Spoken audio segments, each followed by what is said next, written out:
ಓಂ ಅಸ್ಮದ್ಗುರುಭ್ಯೋ ನಮಃ.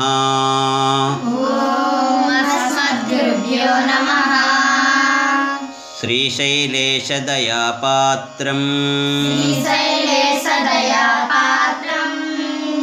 ಧೀಭಕ್ತ್ಯಾದಿಗುಣಾರ್ಣವಂ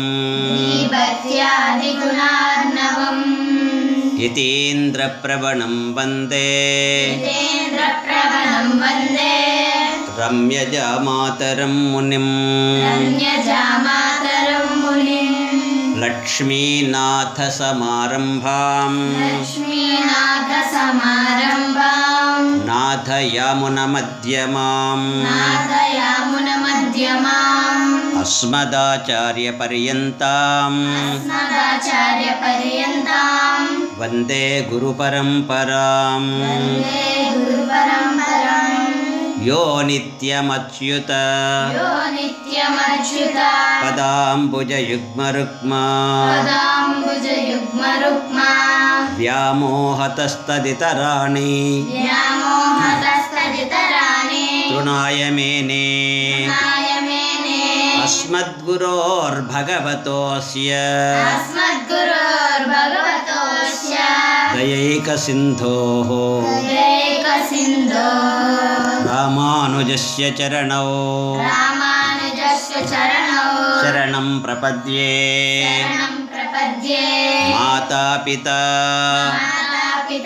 ಯುವತಯಸ್ತನಯಾ ವಿಭೂತಿಃ ಸರ್ವಂ ಯದೇವ ನಿಯಮೇನ ಮದನ್ವಯಾನಾಂ ಆದ್ಯಸ್ಯ ನಃ ಕುಲಪತೇರ್ವಕುಲಾಭಿರಾಮಂ ಶ್ರೀಮತ್ತದಂಘ್ರಿಯುಗಳಂ ಪ್ರಣಮಾಮಿ ಮೂರ್ಧ್ನಾ. ಭೂತಂ ಸರಶ್ಚ ಮಹದಾಹ್ವಯ ಭಟ್ಟನಾಥ ಶ್ರೀಭಕ್ತಿಸಾರ ಕುಲಶೇಖರ ಯೋಗಿವಾಹಾನ್ ಭಕ್ತಾಂಘ್ರಿರೇಣು ಪರಕಾಲ ಯತೀಂದ್ರಮಿಶ್ರಾನ್ ಶ್ರೀಮತ್ಪರಾಂಕುಶಮುನಿಂ ಪ್ರಣತೋಸ್ಮಿ ನಿತ್ಯಂ. ఇంతవరకు ఇది గురుస్తోత్రం. శ్రీ విష్ణు సహస్రనామ స్తోత్రానికి ముందు గురుస్తోత్రము, లక్ష్మీ అష్టోత్తరం కూడా చేయాలి. తర్వాత లక్ష్మీ అష్టోత్తరాన్ని మనం ఇప్పుడు చెప్పుకుంటాం. ముందుగా ధ్యాన శ్లోకం, తర్వాత లక్ష్మీ అష్టోత్తర శతనామ స్తోత్రం. దానికి ముందు కొద్దిగా ప్రపత్తి కూడా చేసుకుంటాం. ప్రపత్తి ముందు ఓం భగవన్నారాయణాభిమతానురూప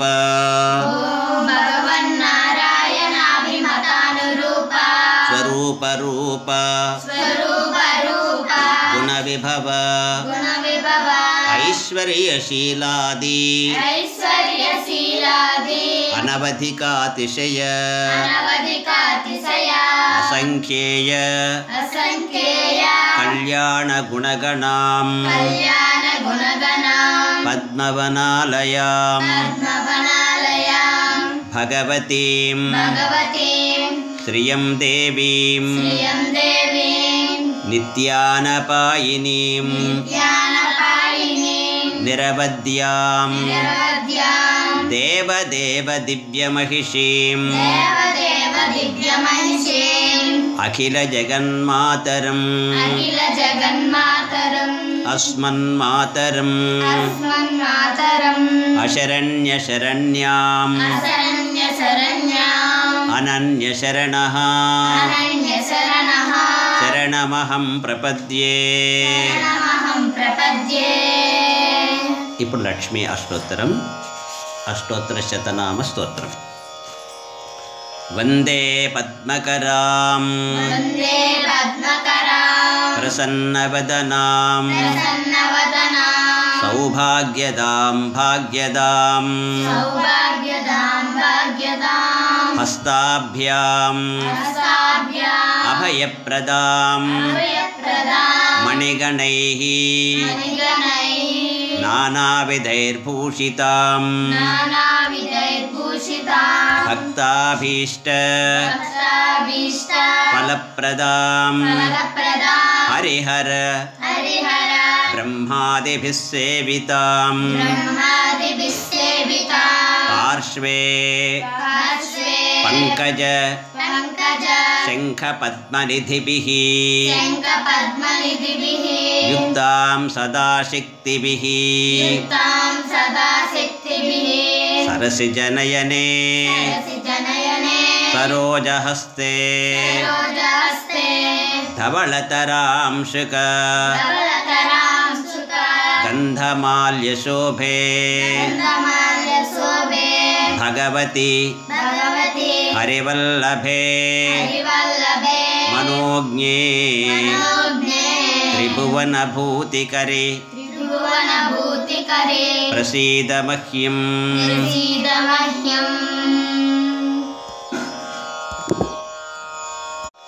ఇప్పుడు కలిపి చెప్పేస్తాం. వందే పద్మకరాం ప్రసన్నవదనాం సౌభాగ్యదాం భాగ్యదాం హస్తాభ్యామభయప్రదాం మణిగణైర్నానావిధైర్భూషితాం భక్తాభీష్టఫలప్రదాం హరిహర బ్రహ్మాదిభిः సేవితాం पार्श्वे पंकजशंखपद्मनिधिभिर्युक्तां सदाशक्तिभिः सरसिजनयने सरोजहस्ते धवलतरांशुकगन्धमाल्यशोभे भगवति हरिवल्लभे मनोज्ञे त्रिभुवनभूतिकरि प्रसीद मह्यम्। ఇప్పుడు ఇంతవరకు కూడా ధ్యాన శ్లోకం రెండు చేతుల్లో కూడా పద్మములు కలిగి, రెండు చేతుల్లో అభయముద్ర కలిగి, 4 చేతులు కలిగినటువంటి అమ్మవారిని పద్మములతో కూడినటువంటి సరోవరములో ఉండి తాను నిత్యము కూడా మనల్ని అనుగ్రహిస్తున్నటువంటిది. భక్తాభీష్ట ఫలప్రదాం, భక్తుల యొక్క అభీష్టాలని ఇచ్చేటటువంటిది, తీర్చేదామె. హరిహర బ్రహ్మాదిభిः సేవితాం, ఇక్కడ శివుడు, ఇంద్రుడు, బ్రహ్మ కూడా ముగ్గురు చేత కూడా సేవించబడేది. పార్శ్వమునందు శంఖము పద్మము మొదలైనటువంటి నిధులు కలిగినటువంటిది.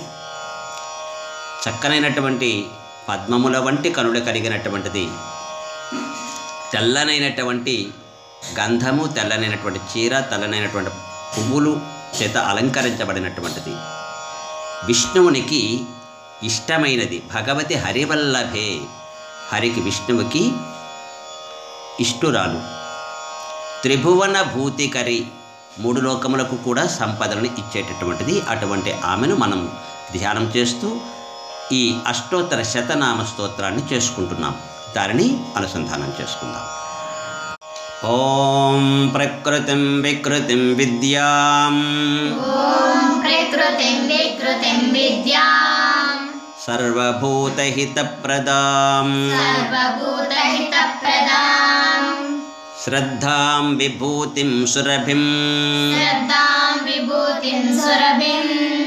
నమామి పరమాత్మికాం వాచం పద్మాలయాం పద్మాం శుచిం స్వాహాం స్వధాం సుధాం ధన్యాం హిరణ్మయీం లక్ష్మీం నిత్యపుష్టాం విభావరీం అదితిం చ దితిం దీప్తాం వసుధాం వసుధారిణీం నమామి కమలాం కాంతాం క్షమాం క్షీరోదసంభవాం అనుగ్రహపరాం వృద్ధిం అనఘాం హరివల్లభాం అశోకామమృతాం దీప్తాం लोकशोकविनाशिनीं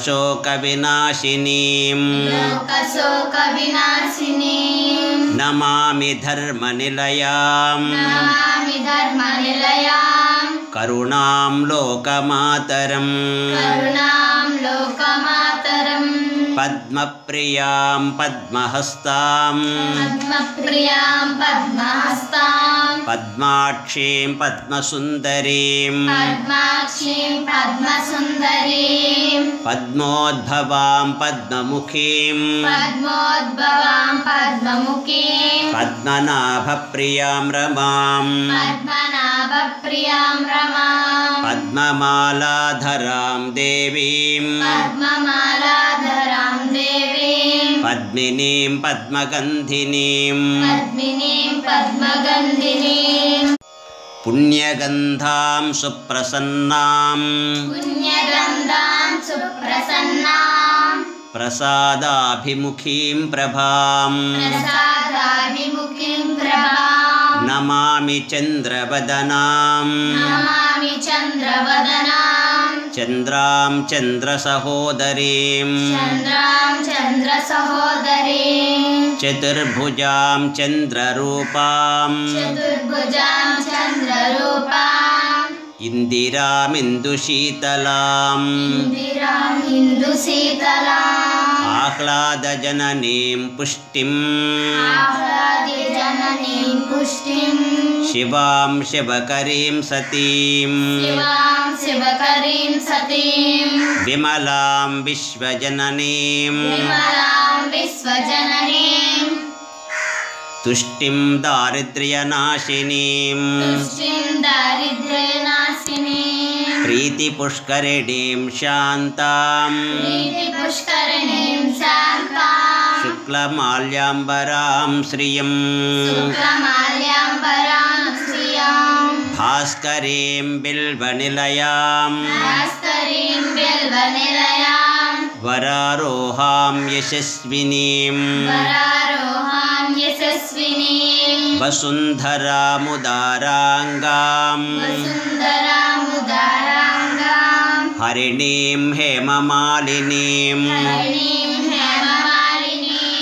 धनधान्यकरीं सिद्धिं स्त्रैणसौम्यां शुभप्रदां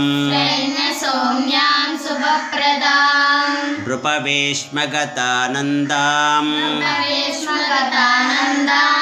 वरलक्ष्मीं वसुप्रदां शुभां हिरण्यप्राकारां समुद्रतनयां जयां नमामि मङ्गलां देवीं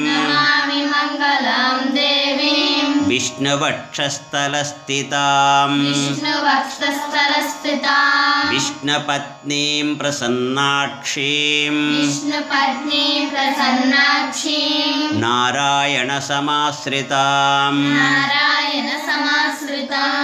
दारिद्र्यध्वंसिनीं देवीं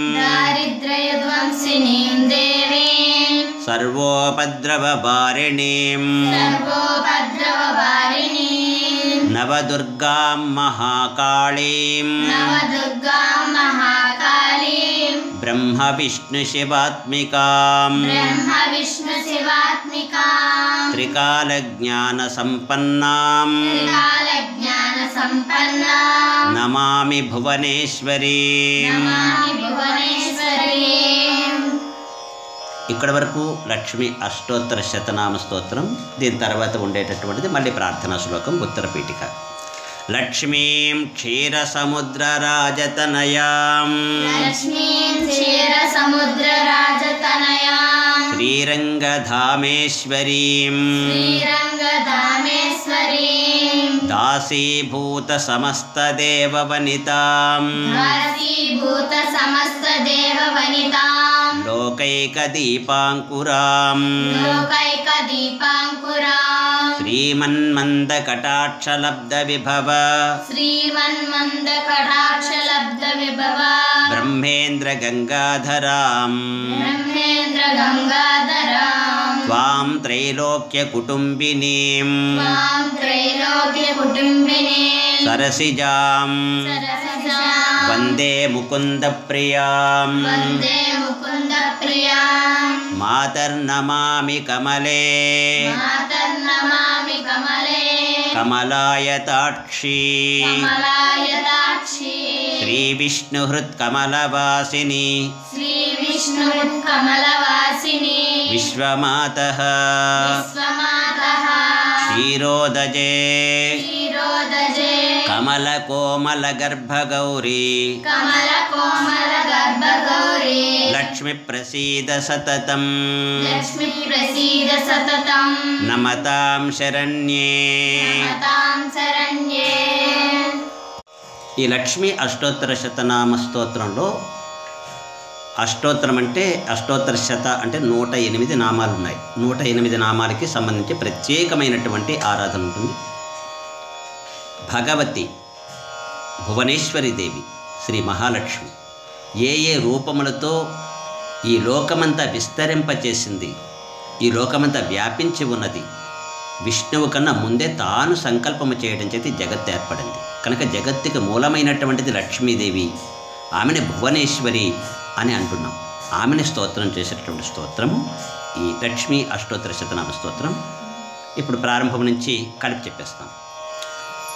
వందే పద్మకరాం ప్రసన్నవదనాం సౌభాగ్యదాం భాగ్యదాం హస్తాభ్యామభయప్రదాం మణిగణైర్నానావిధైర్భూషితాం భక్తాభీష్టఫలప్రదాం హరిహరబ్రహ్మాదిభిः సేవితాం పార్శ్వే పంకజశంఖపద్మనిధిభిర్యుక్తాం సదాశక్తిభిः सरसिजनयने सरोजहस्ते धवलतरां शिखगन्धमाल्यशोभे भगवति हरिवल्लभे मनोज्ञे त्रिभुवनभूतिकरिप्रसीद मह्यम्। ॐ प्रकृतिं विकृतिं विद्यां सर्वभूतहितप्रदां श्रद्धां विभूतिं सुरभिं नमामि परमात्मिकां वाचिं पद्मालयां पद्मां शुचिं स्वाहां स्वदां सुधां धन्यां हिरण्मयीं लक्ष्मीं नित्यपुष्टां विभावरीं अदितिं च दितिं दीप्तां वसुधां वसुधारिणीं नमामि कमलां कान्तां क्षमां क्षीरोदसम्भवाम् अनुग्रहपरां वृद्धिम् अनघां हरिवल्लभाम् अशोकाममृतां दीप्तां लोकशोकविनाशिनीं नमामि धर्मनिलयां करुणां लोकमातरम् पद्मप्रियां पद्महस्तां पद्माक्षीं पद्मसुन्दरीं पद्मोद्भवां पद्ममुखीं पद्मनाभप्रियां रमां पद्ममालाधरां देवीं पद्मिनीं पद्मगन्धिनीं पुण्यगन्धां सुप्रसन्नां प्रसादाभिमुखीं प्रभां नमामि चन्द्रवदनां चन्द्रां चन्द्रसहोदरीं चतुर्भुजां चन्द्ररूपां इन्दिरामिन्दुशीतलाम् आह्लादजननीं पुष्टिं शिवां शिवकरीं सतीं विमलां विश्वजननीं तुष्टिं दारिद्र्यनाशिनीं प्रीतिपुष्करिणीं शान्तां शुक्लमाल्याम्बरां श्रियं भास्करीं बिल्वनिलयां वरारोहां यशस्विनीं वसुन्धरामुदाराङ्गां हरिणीं हेममालिनीं धनधान्यकरीं सिद्धिं स्त्रैणसौम्यां शुभप्रदां నృపవేష్మగతానందాం వరలక్ష్మీం వసుప్రదాం శుభాం హిరణ్యప్రాకారాం సముద్రతనయాం జయాం నమామి మంగళాం దేవీం విష్ణువక్షస్థలస్థితాం విష్ణుపత్నీం ప్రసన్నాక్షీం నారాయణ సమాశ్రితాం దారిద్ర్యధ్వంసినీం దేవీం సర్వోపద్రవవారిణీం నవదుర్గాం మహాకాళీం బ్రహ్మ విష్ణు శివాత్మికాం త్రికాలజ్ఞాన సంపన్నాం నమామి భువనేశ్వరీం లక్ష్మీం క్షీరసముద్రరాజతనయాం శ్రీరంగధామేశ్వరీం దాసీభూత సమస్తదేవవనితాం లోకైకదీపాంకురాం శ్రీమన్మందకటాక్షలబ్ధవిభవ బ్రహ్మేంద్రగంగాధరాం వాం త్రైలోక్యకుటుంబినీం సరసిజాం వందే ముకుందప్రియాం మాతర్నమామి కమలే కమలాయతాక్షి శ్రీవిష్ణుహృత్కమలవాసిని విశ్వమాతః క్షీరోదజే కమలకోమలగర్భగౌరీ లక్ష్మి ప్రసీద సతతం నమతాం శరణ్యే.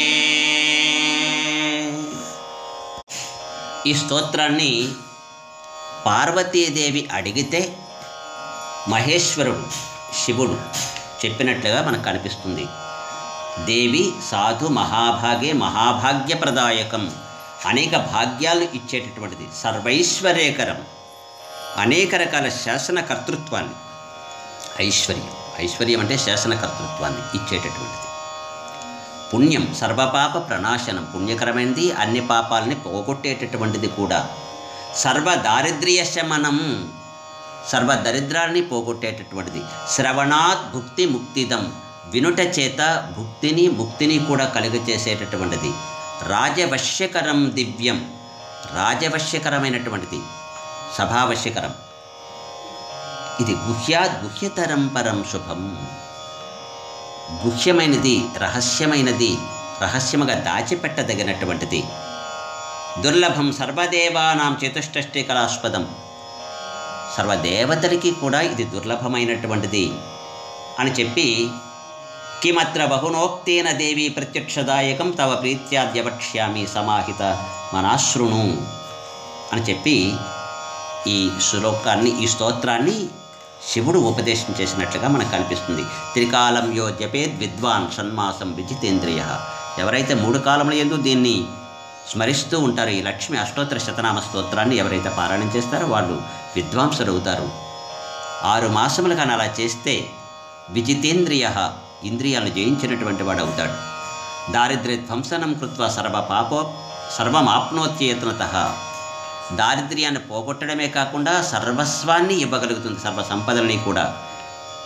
దేవీనామ సహస్రేషు పుణ్యం అష్టోత్తరం శతం, దేవికి సంబంధించినటువంటి అనేక శతనామ స్తోత్రాలు ఉండొచ్చు, సహస్రనామ స్తోత్రాలు ఉండొచ్చు. వాటన్నిటిలో కూడా ఈ అష్టోత్తరం అనేటటువంటిది చాలా గొప్పదైనటువంటిది అని చెప్పి, దీనిని ఒకవేళ భృగువారే శతం ధీమాన్ పఠేద్వత్సర మాత్రకం, సంవత్సరం పాటు ప్రతి శుక్రవారం దీనిని పారాయణ చేసినట్లయితే అష్టైశ్వర్యం అవాప్నోతి కుబేర ఇవ భూతలే, అష్టైశ్వర్యాలని కూడా అనుగ్రహించేటటువంటిది ఈ స్తోత్రము.